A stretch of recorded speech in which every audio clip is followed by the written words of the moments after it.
Mummy is back. আজকে মা কি রান্না করেছো দেখাও। কাল তো তোমাদের কাকু অনেক কিছু রান্না করেছে, আজকের আমি আবার আলাদা আলাদা রান্না করেছি। এই যে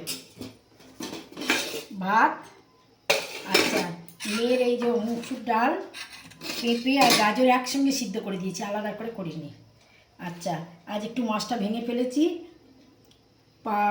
পার্সে মাছ বেগুন আলু দিয়ে ঝাল একটু ভেঙে ফেলেছি, আগের দিন খুব গোটা গোটা ছিল। আচ্ছা এটা হচ্ছে বাটা মাছ, সর্ষে ডাঁটা আলু আর পেঁপে দিয়ে ঝোল, বরবটিও দিয়েছি।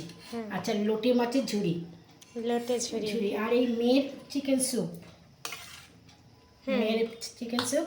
আর এইটা হচ্ছে আমরা বিকেলবেলা আজকে মোমো করব, তার মোমোর পুরটা রেডি করে রেখেছি। আর মোমোর এই চাটনিটা টমেটো দিয়ে আর লাল শুকনো লঙ্কা দিয়ে ঘুরিয়ে একসঙ্গে করে রেখেছি আজকে। আর তোমার কাকুর আর কালকে চাটনি, হ্যাঁ কাকুর আগের দিনের চাটনি, আমি আর চাটনি বাটনি করিনি আজকে। আমাদের এই সমস্ত রান্নাবান্না কথাবার্তা যদি ভালো লেগে থাকে তাহলে একটা লাইক করে দেবেন, একটা সাবস্ক্রাইব করে দেবেন। নমস্কার। আর তোমরা অনেকেই বলো যে মেয়েকে দেখতে চাও, কাকুকে দেখেছি, কাকিমাকে দেখেছি, মেয়েকেও দেখতে চাই, কিন্তু মেয়েই তো ভিডিওটা করে।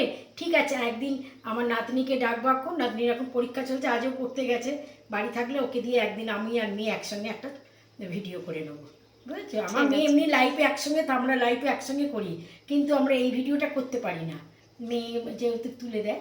ঠিক আছে, টাটা।